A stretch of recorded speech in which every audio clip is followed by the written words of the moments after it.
Hello, ladies and gentlemen, and welcome back to another exciting episode of Commotion.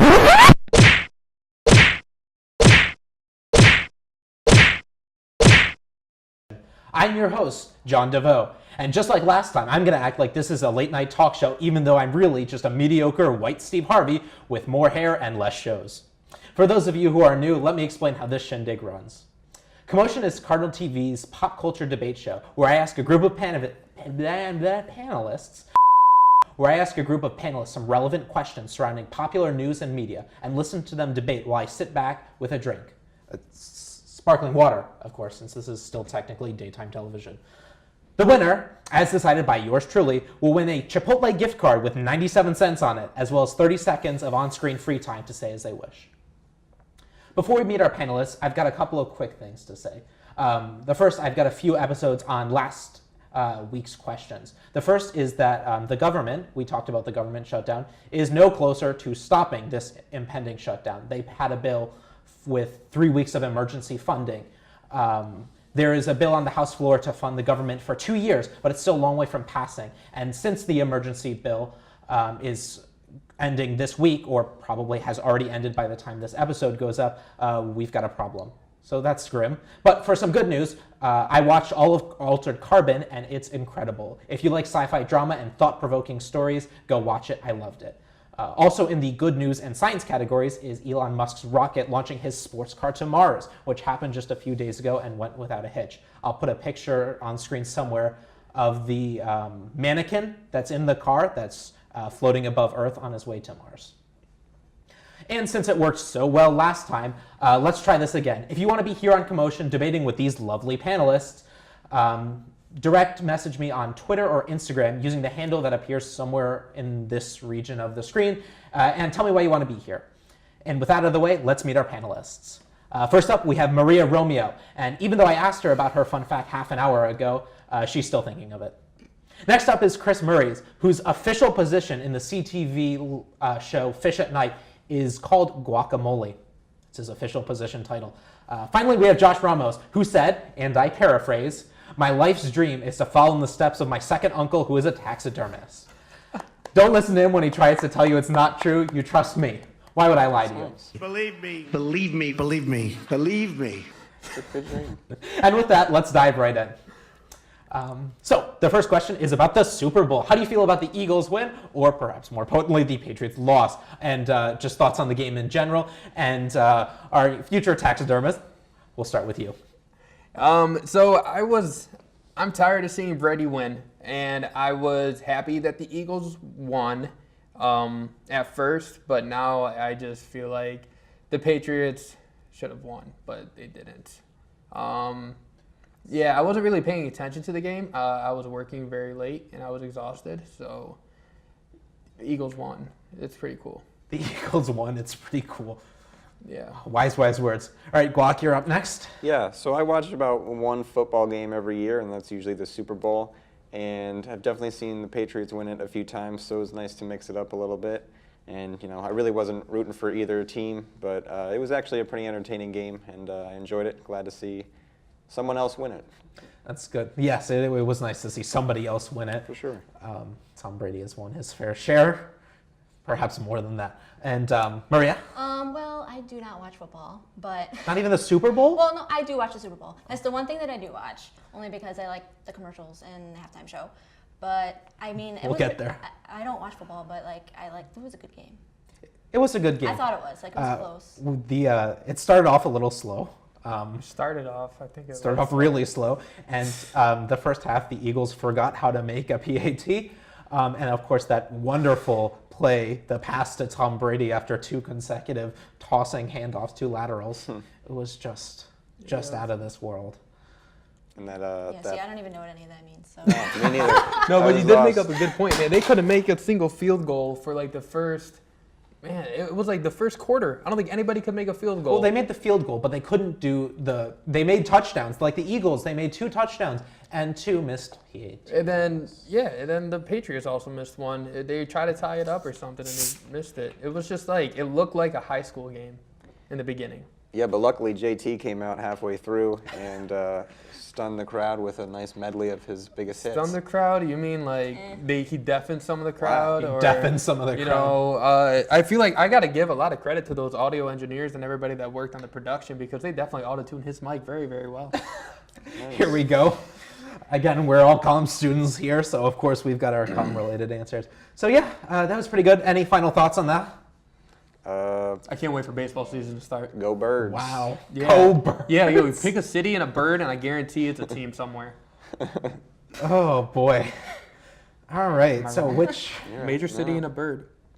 It's a good Team name. formula. Yeah. Right. Come up with your own team name. Philadelphia Eagles. Any others? Next one. Nah. That's it. That's all you got. Couldn't even get to the Just one. Atlanta Falcons. Just All right. Why worried not? about that. Josh, I'll give that one to you. Oh. Nice. Josh. Congratulations. Congratulations. Thank you. I'll put the scoreboard in it sometime in a bling, and I'll put like a football on your face or something. All right, so there's our first question. So let's move on. Sticking with the Super Bowl, there were a lot of weird and wacky Super Bowl ads this year, including that really weird Doritos Mountain Dew competition ad with Tyrion Lannister, what's his name, Peter Dinklage, and Morgan Freeman. They also had the Alexa Lost Her Voice ad, which I thought was funny, and the long-awaited Season 2 trailer for Westworld. In a land of naked cowboy robots fornicating. So what were your favorite and most memorable Super Bowl ads? Guac, we'll start with you. Great. So I think one of the most genius marketing ideas I've seen in a while was the Bud Knight. I thought that was a great character, great commercial.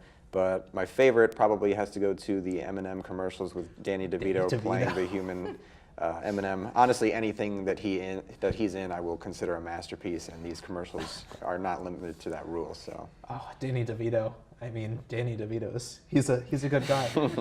Gotta love me some Danny DeVito. All right, you said you were tuned in for the commercials. Mine is probably like most random weird one, but like I really liked the E-Trade one where it had the old people.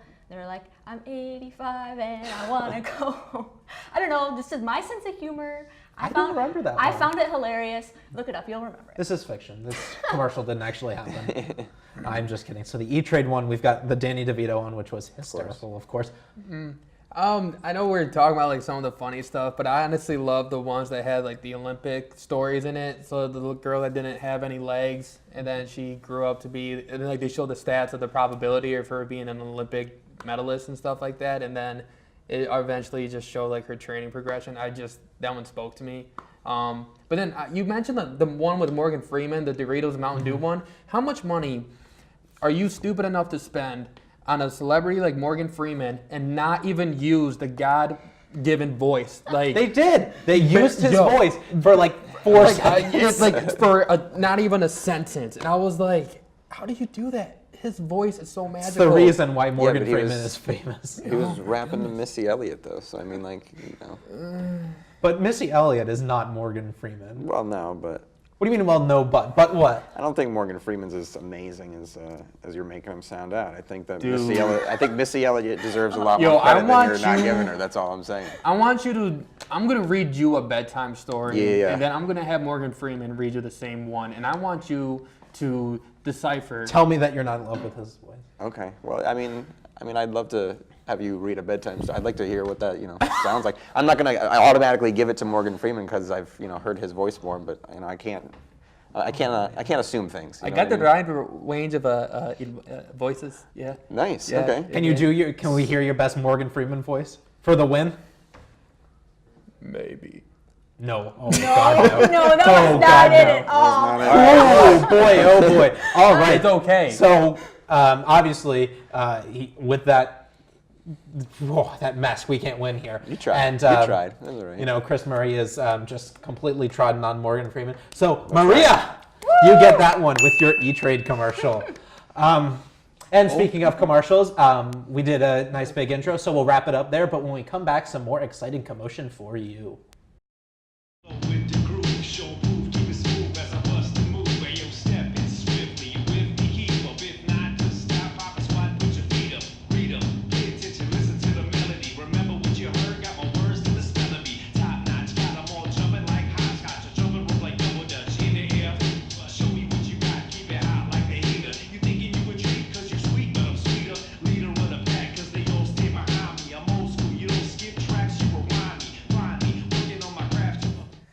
Welcome back to Commotion, everybody. Because I love controversy and argument, let's splash for another political topic. We did one last week and we'll do another this week. Donald Trump's State of the Union was, if a little overly optimistic, exceedingly muted and normal. The way we talk about President Trump, terms like normal and muted are compliments, since we so often see issues like the Nunez memo and the saber rattling at North Korea, where Trump says decidedly not normal things. So in a similar question to last week, what is your opinion on Donald Trump's first year in office, and did that opinion change after hearing the State of the Union speech and all these controversies, with the Stormy Daniels and the Robert Mueller investigation? Have your opinions changed at all? Maria, we'll start with you. My opinions haven't changed. I still don't like him. I don't think there really is going to be anything that he could possibly do to make me like him. I did not watch the State of the Union though, but I try to avoid him. I can't. What is it? Dan Verno last week called him a squid. He called him a squid. That was the term he used for him. That's good. Shout out to Dan. Shout out to Dan.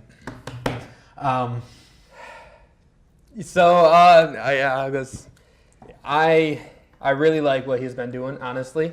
I feel like with all the investigations and stuff, I truly believe that they are kind of, they look so hard for something to get at him. And I understand that what's going on with the whole, scandals and everything, they are bad. And if they're true, then I'm not trying to say like I support what they're doing in any way, but I just feel like that they're aiming so hard on all the negative stuff that he's doing that no one's actually like appreciating what he has been doing. Like stock market is highest that it's ever been.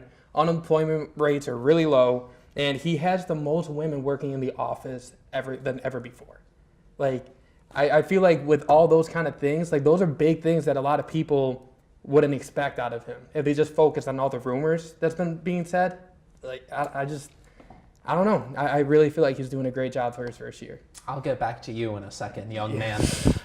We'll take you to the principal's office. But before we do that, Chris?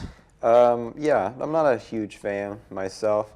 I do sort of agree with what Josh was saying as far as the media kind of just looks for any excuse to go after him, really. And I remember that was a huge thing when he first got elected. That's a lot of the stuff they were criticizing him for was reasonable, but occasionally they would go overboard. But that being said, he's still Donald Trump. And I did watch the full State of the Union, and I wasn't wildly disappointed like I usually am after watching a speech. He managed to hold it together fairly maturely for most of it.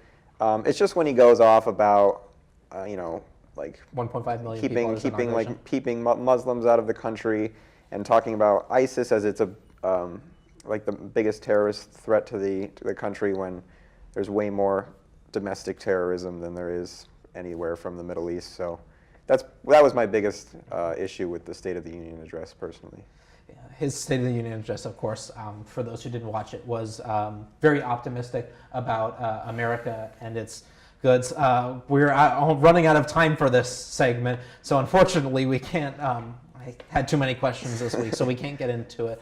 But I will give it to Chris this time. Thank you. You were never gonna get it, Josh. Shocker. It is. I think that's a Josh. little unfair, It is considering very that I judging after respect all. all you guys' opinions, but it's okay. It's okay. Oh boy. We respect yours. Maybe Josh. it's a good thing we didn't have more time for that one. Continuing on our little controversy section, a number of studies have come out in the past weeks about a strange but alarming topic. Really quite alarming. Technology has come far enough that that AI, artificial intelligence, can take a picture of any person's face and manipulate it onto another person's body in a way that makes it look natural. So it makes it look like that person, whoever's face it is that body. This is alarming because it can be used in any video, and the controversy around it has very largely been surrounding adult videos. So in your opinion, should it be illegal to manipulate these videos in this way as a whole? Should that be totally illegal? Should it be legal if you disclose the change, or do you, in your opinion, is it just a legal thing that comes with freedom of the press, freedom of speech? We'll go back to Josh. I feel like, so if they're gonna use it for some of the stuff that you were saying that they were using it for like adult films and stuff, if they're trying to copy somebody's like actual face and everything, I feel like they need the consent of that person. Even if they do try to change it like a little bit, I still feel like if you look at it and you can obviously tell that they're trying to copy somebody else, that person should know about it. But at the same time, I also feel like they're just using it for like anything else. It might be okay. There should be boundaries, but I don't think it should be completely illegal. Okay. Chris? I think legal or illegal, people are going to do whatever it is that they want to do, no matter what. This comes with the territory. That's just kind of the way that things go. Personally, I think it's kind of a weird issue. It's very new, and I don't really know what to think of it, as it's not quite real in my head yet. I haven't, seen the technology in person. But I would say tread lightly with manipulating other people's faces and whatnot. That kind of sounds like it could get into some legal issues. You wouldn't want to use anyone else's face or if you're not trying to make a profit or anything like that off of somebody else's identity. But as far as people doing whatever they're doing in the privacy of their own homes, there's no way, unfortunately, to stop some of that. So. All right, and Maria? It literally, that's scary. Like, I never even heard about this until you, Gave the question. gave us the question. But it, literally sounds like from an episode of Black Mirror. But... Oh, yeah, that's true. I like that. Yeah. It is a little bit Black Mirror. And I will tell you, from the law perspective as it stands right now, it is 100% legal. Legal. The only thing that you could get caught of is... copyright charges. That's the only thing that you could That's what I was thinking, And those types of websites that are using these don't really count because it's all about exposure. So they don't really follow these copyright claims. So there is no illegality to it. Your face is not your property. So you can't claim that they're stealing your property because you don't own your face. Well, if that's the case, then you better have good alibis and stuff. So that way, if your face is on a video that you weren't a part of, at least you can say, oh no, I was helping my grandma out of the toilet or something, So, yeah. Helping your grandma off the toilet. Yo, it happens. I don't want to talk about it. Wow. Oh, we've hit a touchy spot. Are we taking a break soon? We got one more question. Strap in. Okay. But yeah, I definitely think that they should have some sort of law. taking my for water. that. I mean, it just seems crazy. It seems like there I should mean, be one. You are, and your face is your face. It Yeah. is your property. But if you have a twin, that's is it a really big your argument. face? I don't know if any laws are going to be coming out anytime soon. I think maybe With the rate of Congress right now. maybe if we get Whose fault is that? It's your fault. No, it's not. if technology starts to take off a little faster, then maybe we'll see it shortly. But as of right now, it's hard to tell what they're going to do with it. All right, we got to wrap that up. I will give this one to Maria. Congratulations. I like your answer. I'm not going to get any more points. I accept that. You can just here. You can go in with Dan in the table. But no, I like your answer about that. That I too agree that it should be illegal, even though it's not. All right. So for the last question of this little segment, in a little bit of hometown talk, Rochester has been seeing quite a bit of freezing in the past few days. We saw pretty heavy snow yesterday, and for those of us who live in Murphy, loads of fun. So that means travel across campus was exceptionally difficult. I'm from Texas, so I saw more snowfall yesterday than you see in a decade in Texas. So I must say that I'm not a huge fan of the snow. But how are you dealing with winter? Are there any specific things you like to do in the winter? Winter sports, winter-ing, snowball fights, building igloos, I don't know. Is there anything, do you particularly hate the winter weather? I don't know. That is for you to discuss. We will start with you, Chips and Guac. Yes, so my favorite part about winter would be snow days. I know Fisher's usually not too generous with them, but waking up to a snow day, there's no greater feeling. And what I don't like about winter is the freezing cold, and I often, as I'm a commuter, get here as late as possible and usually just settle for parking in the S lot, as parking is limited. Limited is a nice way to put that. Yeah, you want to complain about Murphy, boy. Right. That's nothing. So I got to take the shuttle from the S lot, and the other day I had where I was about to step on the bus, and she was like, "Oh, I can't take any more people. It's full." And I had to. It was like 12 degrees that day, and she was like, "I'll be right back around," but I couldn't wait. I was going to be late for class, so I had to walk from the S slot. good. That's it was good. a very disappointing start to the morning, for sure. Disappointing start to the morning. All right, Maria. I think I liked snow when I was a kid because sledding and like snowballs and snowmen and all that fun stuff, but it doesn't really appeal to me anymore. I don't like driving in it either. I don't think anyone does. I don't think people are like, yay, let's go driving in the snow. But it's okay. I mean, I've lived in this area my whole life. It's just something you get used to, I guess. Snow's like good in theory, right? It's like nice and fluffy and fun, but then it's cold and wet and miserable. Dangerous, too. And dangerous. Yeah, remember, it's dangerous. Alrighty. Yeah, to go off what you said, it's exactly that. Like when you're a kid, you love the snow, but as soon as you get your license and you begin to drive in it, that's when you start hating it. And then another thing, when I commute at least, maybe you actually take the time to do this. The reason why it's so much more dangerous is because I don't got time to wipe off my car. I kind of just do I just do the wipers. And we call it a day. And I just start whipping out of my driveway because I'm already going to be late. I'm slipping and sliding everywhere. Buses are pulling out. Don't know how to stop. Nobody knows how to drive. As soon as a little bit of snow comes down, no one knows how to drive. It's awful. And then black ice at middle of the night when you're driving late. I hate snow. I hate snow. Nothing good about snow. I don't know why God made snow. There's no point for it. There's no point in snow. It kills everything. It's the takeaway. There's no point to snow. That being said, though, we were talking about how negative driving is in snow, but if you can find a nice, an empty suburban neighborhood or a parking lot and just kind of skirt around in the snow, it's a pretty good time. However, when you go to hit the brakes, when you're sliding into an intersection and your brakes aren't working, that's not the best. But whipping corners and stuff, that's a good time. You got skirts around corners. Skirt around corners. Word of the day. Skirt. I'll remember that. It's on the screen somewhere. The definition for skirt, the word of the day. Let's put like the clothing one. We'll have like the more you know thing up. Any last words on the? Not any last words. Any final words on the subject? Skirt, skirt. Skirt, skirt. All right. Well, I like your skirt. I like your skirt. You're not wearing a skirt as it happens. But I like your comment on that. So we'll give you the point. Congratulations, you won a whole second point. And so we'll wrap that segment up there. But when we come back, we've got 2 more exciting questions. Testing. Why did the girl ask the mushroom to dance? Because he was a fun guy.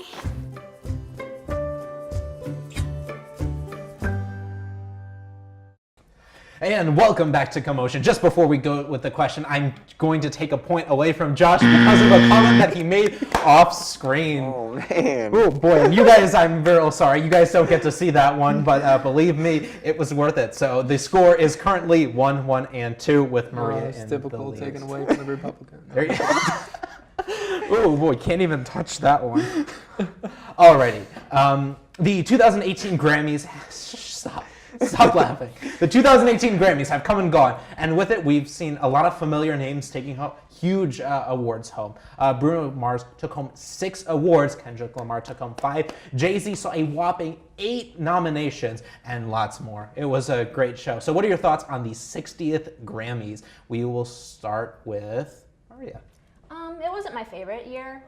I think the one thing that kind of really ticked me off about it was when the president was like saying stuff about how women should step up their game because a lot of people were complaining about the lack of female nominees, and that kind of really made me mad, especially when Kesha, literally her music career was put on hold because she had her music producer rape her and she was trying to have like a lawsuit against him, and he's saying that she's not working hard enough. Like, oh boy. Okay. Kesha, of course, made the wonderful performance of the song "Praying" on the Grammys, which was great. All right, Josh. Yeah, no, I feel like Bruno Mars never gets recognition. Like you never hear people say anything about Bruno Mars. You always hear about Kendrick, and I was so happy to see Bruno win so many awards just because he deserves it. I truly believe he deserves it with his talent. Kendrick Lamar is, one of the greatest rappers of our time right now, and he definitely does. Rapping is not my preferred style of music, but he definitely worked hard, had some great albums, and definitely got his albums. He's had many great albums, but he definitely earned his awards. Chris? That being said, I actually was a little disappointed Bruno won Album of the Year. I actually liked his album. I liked a lot of the tracks on it, and that's what I like for Record of the Year. I was fine with that, honestly. That was it's good hit. But I was hoping actually this was going to be the year that a rap album was going to win Album of the Year, because damn, I honestly haven't seen a better rap album than that in the past probably decade or so. So I was a little disappointed in that, but Kendrick won plenty of awards and continues to be amazing. Yeah, that's true. Bruno definitely had hits. I don't think the album itself should have been a hit, but yeah, I'll definitely agree with that. Even Jay-Z's album was really good. For sure. Really good. Absolutely. Yeah, like no discredit to like any of them. Like I think Bruno and like Kendrick are amazing. They definitely put out good music. I can't agree or disagree with you on the front of whether or not a rap album should have won. I know one of my personal favorite artists, Kaleo, had a bid for the greatest rock album or rock song, and they didn't win it. So I was a little bit disappointed about that. But yeah, I think we're just about out of time, so we'll wrap that up. But Chris, that was some thoughtful commentary, so I will give that one to you. Excellent, thank you. So we're on to our last question. 1.5, 2, and 2. Of course, this is. I got half a point. There you go. So this is the final question. Ellen DeGeneres just up and gave $1 million to her audience on her show one day last week. Just because she just did it. Just because. It's pretty sweet if you ask me. The audience was a bunch of volunteers, people who are giving their lives to helping make people better. So it was very well deserved. And the size of our audience had about, I think, 400 people in it, which meant that each person got $2,500, which it's great. I think that's pretty cool. We asked a similar question last year. But what is your favorite talk show to attend, and what would be your favorite talk show to attend, and what's your favorite talk show to watch? And this is tailored directly at Maria, so we'll start with you, Josh. Dr. Phil, I have a lot of problems. Okay, Chris. Go ahead. He helps me through my problems and makes me feel helpful with myself. Dr. Phil, thank you. Thank you. He's a very, I feel his accent in my mouth. I feel his accent in my mouth. Every time he speaks. Very intimate relationship with I don't Dr. even know I what couldn't to even think say of that with a straight face. Oh, that would have been great. All right, your turn. So my favorite talk show is the Eric Andre Show, and if I had to be on a talk show, it would probably be that one. It's a wacky talk show. The guests aren't actually in on it, and he just messes with them the whole time. It's very, very funny to watch. But my favorite talk show, though, probably is Fish at Night here on CTV. I'm not sure if you've seen it. What a sellout. I'm actually co-host. You should check out the show. We shoot on Wednesday nights. Should be up on Friday afternoon. Yo, I've never ever heard a smooch so much louder than when he just kissed his butt right now. Oh my Wow, that was. I'm co-host. What a Gotta sellout. promote my own products. Yeah. Oh whatever. my goodness. I YouTubed it up, DM me on Twitter and Instagram, and you're pitching your own show. What a sellout. All right. So obviously Chris is not going to win this one. So Maria. Cool. Well, obviously my answer is Ellen. I love Ellen. Is it a nighttime show or is it a daytime? She's course, like in the middle of the day show. For like the four of you that watch this continuously, last year Maria tried to make the case that Ellen counted as a late night talk show. We're over here. So Whatever. we got to make fun of her for that a little bit. Ellen is definitely not a late night talk But seriously, show. like in all seriousness, if you're having a bad day, just watch Ellen's scare videos and you'll be fine. She does have some. You know what? That was the start of my YouTube binging. Was watching Ellen scare celebrities, and then from there it just progressed. Right. What was the start? What was my start? It was Ray William Johnson. Did you guys ever watch Ray William Johnson? Absolutely. so, Equals yeah. 3. I used to watch Equals that. 3. That was good That stuff. was like 2005 Oh, I know what you're YouTube. That was like talking about. the Yes, original. That is old. That's 2008, 2009 stuff. That's old stuff. Anybody play tic-tac-toe? I've played tic-tac-toe. Yeah. It's a good game. What? Just anyone play tic-tac-toe? I didn't know what you guys were talking about, so I Shout wanted out to to throw in something that I didn't know a little bit tic-tac-toe. about. All right. Any Phil. last remarks? Yeah, Dr. Phil's mustache Ellen, is Ellen. very southern. Bird up. Skirt, skirt! We've lost control of it. It happened again. Team Fruit is coming back to haunt us. All right. So we will we'll call it there. And gosh, who is the winner gonna be of that? You're dancing over here. I gotta give it to Josh. I'm sorry. I gotta give it to Josh. Congrats, Josh. That gives And me- I will give you your stolen point back. Oh, Wow. Wow, thank What you. a Look at how nice turnaround. I am. Oh, that's very So the generous. final score is 3.5. Oh, no, 3.5. 3, 2, and 2. 2-2, correct. Yeah, so So that Wow, means wow. Josh Josh, won. of course, is the winner Wow. of the 97-cent Chipotle gift card, which Oh, I I'll get forgot to about after. that. Yeah, that's Oh, right. I'm disappointed. He's the winner of the 97-cent Chipotle gift card as well as the 30 seconds. So while Josh is thinking about what he wants to say, let me just give a couple of quick announcements for some CTV. Tune in to Fish at Night with our local sellout, Chris, for some real late night talk show with Dan Verno and, of course, Chips and Guac here. The last episode had the best interviewee ever, so you don't want to miss that. Also, Joe and Oscotties here on campus are starting a brand new sketch comedy show called Last Resort. It's an idea that's been tossed around the CTV studio for years, and it's finally come to fruition. So definitely tune in for that. That'll be exciting. Fisher News is also active, so make sure to catch that. And last, and definitely not least, be sure to watch the next episode of Commotion in 2 weeks, which I don't have planned yet in the slightest, but I'm sure it'll be a riot, as they tend to be. And with that, Josh, take it away. You know, I just want to say, first of all, thank you for having me on the show. This is my first time doing this. I know that we did get a little political, and I know that I probably made some comments that you guys maybe didn't like, but I just feel like that it's important that we all do respect each other's opinions, and we do not let that define our relationships with certain people. You know, what we believe in is just who we are, and I feel like that we should not be judged because of that. And that's, you know, that's kind of what I want to leave here with. So that's my final statement. That's good. Very good words. And yes, of course, we make fun of you, but the goal of this show is to debate and hear everyone's opinions in a safe environment where I get to make fun of you all equally. All right. Well, thank you, everyone, for tuning in. Make sure to tune in for all the CTV shows and tune in 2 weeks for the next episode of Commotion. Some love. Oh. We'll Okay. catch you next time. See ya.